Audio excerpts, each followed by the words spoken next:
Bismillahirrahmanirrahim. Bismillahirrahmanirrahim. Pada kesempatan kali ini kita akan sama-sama membahas tentang makharijul huruf dan sifatul huruf pada surah Al-Ghasyiyah. Silahkan buka surah Al-Ghasyiyah, kita sama-sama akan belajarinya. Namun kali ini kita akan membahas tentang huruf halqiyah, yaitu sifatul huruf dan makharijul huruf daripada huruf-huruf halqiyah, yaitu huruf-huruf yang tempat keluarnya ada di tenggorokan, baik tenggorokan bagian bawah, tenggorokan bagian tengah, ataupun tenggorokan bagian atas. Apa saja huruf-huruf halqiyah? Huruf halqiyah itu ada 6, yaitu hurufnya izhar, ha, hamzah, ha, ain, oin, ha, kho. Ada 6. Hamzah ha ada di tenggorokan bagian bawah, ain dan ha ada di tenggorokan bagian tengah, sedangkan win dan kho ada di tenggorokan bagian atas. Langsung saja tanpa berlama-lama kita mulai pembahasannya. Bismillahirrahmanirrahim. Hal ataka haditsul ghasyiyah. Ha di sini termasuk huruf halqiyah, yaitu tempat keluarnya ada di tenggorokan, yaitu tenggorokan bagian bawah. Bagaimana cara mudah untuk menentukan tempat keluarnya ha? Karena ha merupakan halqiyah yang ada di bagian bawah. Cara mudah untuk menentukannya kita ingat ketika kita lagi bercandain anak kecil atau anak kita dengan membesarkan suara dalam menakut-nakuti. Ha, seperti itu. Ha. Jadi ha hi hu bah. Seperti itu ya. Ha hi hu bah. Begitu juga dengan hamzah. Untuk menentukan makharijul hurufnya hamzah itu jangan pindah posisi makharijul hurufnya ha untuk menentukan tempat keluarnya hamzah. Ha hi hu bah, a i u ba, ha hi hu bah, hal ataka haditsul ghasyiyah. Kenapa ha masih ada hembusan suara dan nafas ketika berhenti ataupun ketika dilafadzkan? Ha hi hu bah, itu karena ha yang pertama mempunyai sifat hamas. Sudah dijelaskan di video sebelumnya bahwasannya sifat hamas itu hurufnya ada 10. Fahassahu syakhsun sakat, yaitu fa, ha, sa, ha, shin, kho, sod, sin, kaf, ta. Salah satunya ha. Maka hamas itu sendiri menurut bahasa artinya samar atau tidak terang. Maksudnya huruf ketika diucapkan atau dimatikan masih berdesis, artinya suara masih terlepas. Ha hi hu bah. Jadi artinya tidak tertahan, bukan ha hi hu bah. Tidak, tapi masih ada nafas yang terlepas. Ha hi hu bah. Selanjutnya, selain sifat hamas, ha juga memiliki sifat rikhwah. Rikhwah lawan kata daripada sifat syiddah, yang mana pertengahan, tengah-tengah antara sifat syiddah dan rikhwah adalah tawassut. Rikhwah sendiri menurut bahasa artinya lunak atau kendor. Maksudnya ketika huruf diucapkan atau dimatikan, suaranya atau terlepas atau masih berjalan beserta huruf itu sendiri. Jadi ha hi hu bah, antara suara dan nafas masih terlepas. Selanjutnya lam. Kita tahu di video sebelumnya lam tempat keluarnya ada di lidah bagian depan. Ada di lidah bagian depan setelah makhrajnya dhad berdekatan dengan dhad. Lam itu dengan gusi bagian atas jadi la. Namun yang perlu diperhatikan di sini, lam tidak termasuk huruf yang memiliki sifat qalqalah. Artinya apa? Artinya lam ketika dimatikan tidak mantul. Lalilubal. Tidak, tapi lalilubal. Kenapa saya katakan seperti itu? Terkadang dalam membaca, lam yang mati terkadang masih dipantulkan. Contoh, ketika tidak berhati-hati, antara sa kawin ada lam mati. Sehingga ketika tidak berhati-hati, maka di sini akan terdapat pantulan. Hal ataka hadisul ghasyiyah. Hadisul ghasyiyah. Hati-hati. Karena lam bukan termasuk sifat yang memiliki sifat qalqalah, maka jangan sampai ada pantulan pada lam. Hal ataka hadisul ghasyiyah. Ini yang disebut tawallud. Tawallud itu pantulan suara lam mati. Di sini disebut tawallud, dan tawallud sangat dilarang dalam Al-Qur'an. Bagaimana cara menghilangkan tawallud? Ketika kita melafadzkan hal ataka hadisul sul, posisi lidah pasti nempel ke langit-langit mulut. Hadisul, turunnya lidah bersamaan dengan ghain. Hal ataka hadisul, posisi lidah nempel ke langit-langit mulut, turun bareng dengan ghain. Hadisul ghasyiyah, pasti tawalludnya hilang. Kalau kita lidah turunkan sebelum ghain ini keluar, maka yang terjadi pasti tawallud. Hal ataka hadisul ghasyiyah. Coba kita turunkan lidah sebelum ghain keluar. Hal ataka hadisul ghasyiyah. Sekalipun kita sembunyikan le-nya, pasti keluar. Hal ataka hadisul ghasyiyah. Pasti seperti itu. Oleh karenanya, untuk menghilangkan tawallud, caranya turunnya lidah harus bersamaan dengan ghain keluar. Hal ataka hadisul ghasyiyah. Seperti itu ya. Silakan diulang berkali-kali sampai betul-betul terbiasa membaca lam tanpa pantulan. Contoh selain itu, terkadang kita sering mendengar bacaan-bacaan Al-Fatihah, surah Al-Fatihah. Banyak alhamdu, an'amta, seperti itu. Ghairil maghdubi. Banyak ya bacaan-bacaan yang lamnya masih mantul. Oleh karenanya hati-hati dalam membaca. Jangan terburu-buru. Pelan-pelan saja, yang penting benar. Kita ulang. Hal ataka hadisul ghasyiyah. Selanjutnya hamzah. Hamzah sama dengan ha, makharijul hurufnya. Jadi ha-a, aha, ha-a. Hanya saja sifatnya yang berbeda. Kalau ha, hamas, sedangkan hamzah adalah kebalikannya, yaitu jar, dia harus jelas. A i u ba, a i u ba.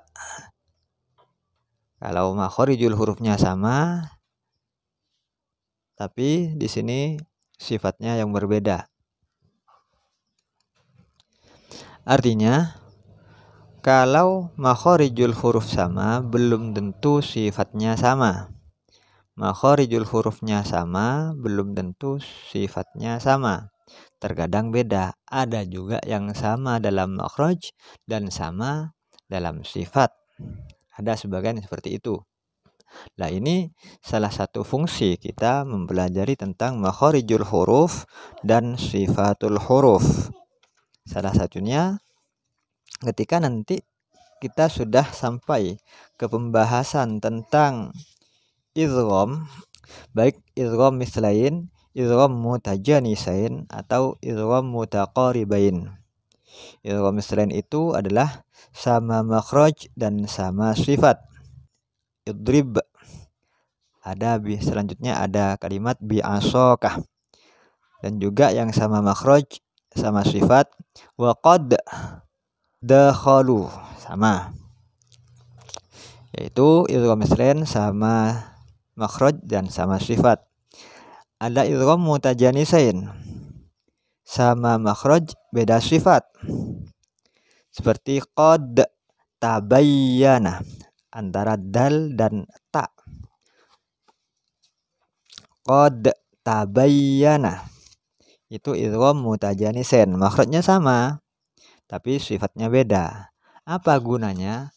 Ketika ada bacaan yang hukumnya idgham mutajanisain, itu cara bacanya bukan qad tabayyana tapi dibaca qad tabayyana, langsung taknya ditasydidkan. Nah, itu salah satu fungsi kita mempelajari tentang makharijul huruf dan sifatul huruf. Contoh yang lain, ada asqalat, ada tak mati. Asqalat da'awa, antara tak dan dal itu makhrajnya sama tapi sifatnya beda. Seperti yang sudah saya jelaskan barusan, fungsi kita, gunanya kita mengetahui, mempelajari tentang makharijul huruf dan sifatul huruf adalah ini salah satunya. Jadi ketika ada kalimat asqalat, ada tak mati, kemudian ada dal, da'awah, maka cara bacanya asqalat da'awah, artinya dari lam langsung ke dal tasydid. Seperti itu salah satunya. Kembali lagi pembahasan. Selanjutnya tak. Tak kita tahu sebelumnya dijelaskan bahwasanya tak itu makharijul hurufnya kumpul sama dengan tak, dal, to. Ada di ujung lidah, pangkal 2 gigi yang bagian atas. Itu tempat keluarnya tak, sama dengan tak, dal, to.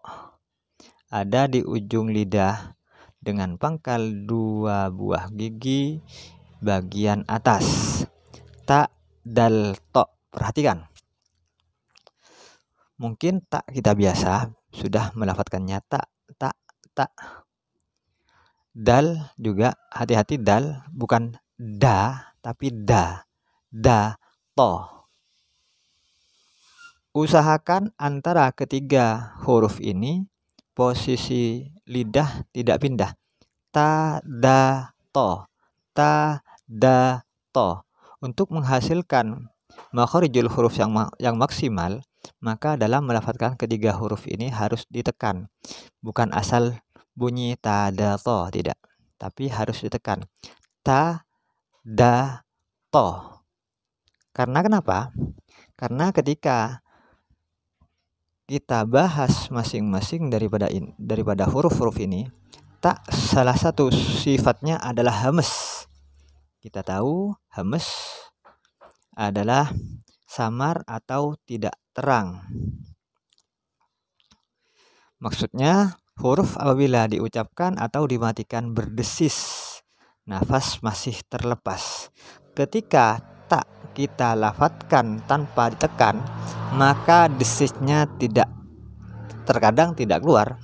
Tati, tubat, seperti itu saja. Padahal kalau kita melihat sifatnya tak adalah hamas, ada nafas yang keluar. Tati, tubat, sehingga seakan-akan ada bunyi tati, tubat, seakan-akan seperti itu. Tapi bunyi hamas itu bukan bunyi yang memang disengaja dikeluarkan, tapi karena faktor tekanan makharijul huruf yang kita lafadzkan, sehingga ketika tak itu mati dan lidah kita lepas, maka hamasnya keluar. Tati, tubat. Ketika lidah kita lepas, tati, tubat, kita tahan, suara ta, ketika lidah dilepas maka hamzah keluar. Tatitubat, maka dia akan keluar sendiri, bukan dikeluarkan dengan sengaja. Itu ta. Selanjutnya kaf. Kaf tempat keluarnya ada di pangkal lidah dekat anak lidah. Ada di pangkal lidah, ada di lidah bagian belakang.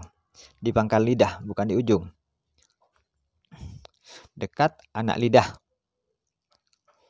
Dekatnya makhrajnya qaf, berdekatan dengan qaf. Sedangkan sifatnya kaf juga memiliki sifat hamz. Kita tahu barusan sudah dijelaskan ada nafas yang keluar, artinya berdesis. Kaf. Lagi-lagi ketika kita melafatkan makharijul huruf itu asal-asalan, asal keluar saja, maka hasilnya tidak akan maksimal. Oleh karenanya dalam melafatkan masing-masing daripada huruf hijaiyah itu maka harus ada penekanan, seperti kaf contohnya. Karena kaf di sini salah satu sifatnya adalah hamz.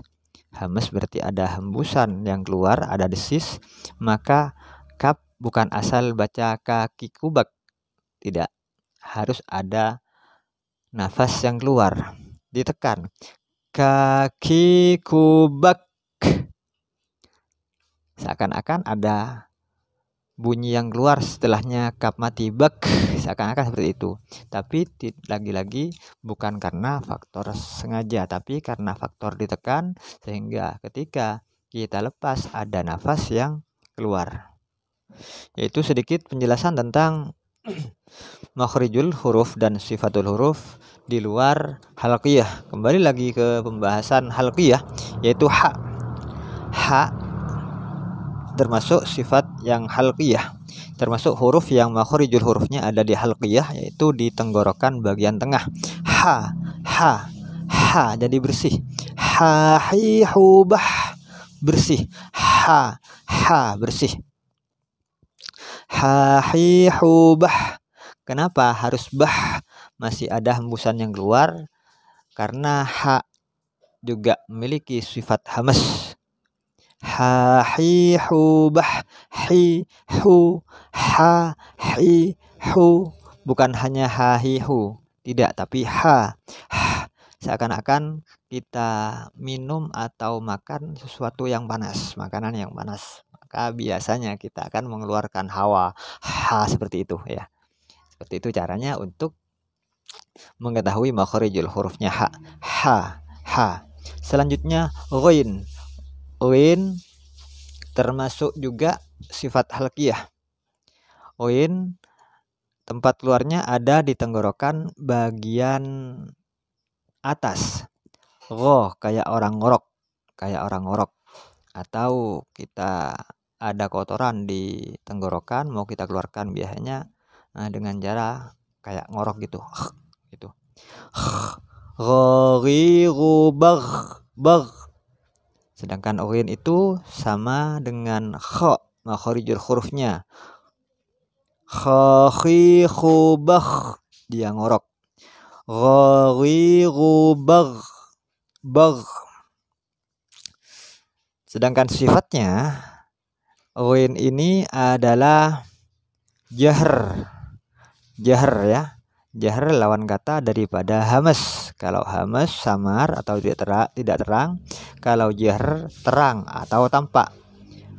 Ghaghiru bagh. Terangnya di sini mengenai suara. Bagh ini yang keluar suaranya bukan nafas. Kita perhatikan tadi, kita ingat kembali ya. Hamz itu kaitannya dengan nafas keluar, bukan berarti ghain karena masih ada yang keluar terus dia hamz, bukan. Hamz itu lebih ke nafas, sedangkan ghain bukan nafas yang keluar tapi suaranya. Ghaghiru bagh, seperti itu.